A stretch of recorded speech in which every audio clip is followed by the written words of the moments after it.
দুবাইয়ের বিশিষ্ট ব্যবসায়ী শিল্পপতি আলহাজ আব্দুল করিম সিআইপি কমিউনিটি নেতৃবৃন্দ ও প্রবাসীদের সম্মানে ইফতার ও দোয়া মাহফিলের আয়োজন করেছে।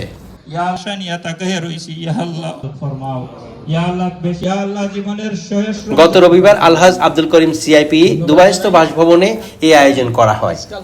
মনে করেন এই রমজান মাস প্রতিদিনই পার্টি আর পার্টি, তারপরেও মনে করেন আমরাও সহযোগিতা সকলের সাথেই করি এবং সবাই আসবেন ইনশাআল্লাহ। আপনারা যে আসছেন সবাই, আমি সকলের কাছেই কৃতজ্ঞ ইনশাআল্লাহ।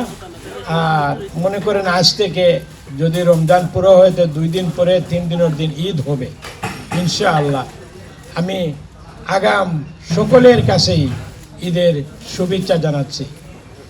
এতে উপস্থিত ছিলেন দুবাই জনতা ব্যাংকের ম্যানেজার মোহাম্মদ রুহুল আমিন, বিশিষ্ট কমিউনিটি নেতা ও সংগঠনটির উপদেষ্টা বদরুল ইসলাম চৌধুরী সিআইপি।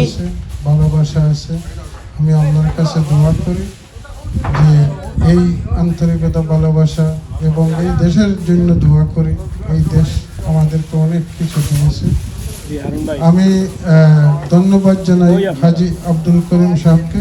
বাংলাদেশ অ্যাসোসিয়েশন দুবাইয়ের সিনিয়র ভাইস প্রেসিডেন্ট আলহাজ মোহাম্মদ ইয়াকুব সৈনিক, বিশিষ্ট ব্যবসায়ী হারুনুর রশিদ, আব্দুল মান্নান, আমিরুল ইসলাম চৌধুরী এনাম, জিএম জাগিরদার, আবুল কালাম আজাদ, আব্বাস উদ্দিন, মোহাম্মদ তৈয়ব আলী তালুকদার, এম শহীদুল হক সোহেল, সুলতান আহমেদ, খলিলুর রহমান, মোহাম্মদ মাকসুদ মিয়া, সোহেল মিয়া সহ আরো অনেকে। মাহবুব হাসান হৃদয়, স্বাধীন দেশ টিভি, সংযুক্ত আরব আমিরাত।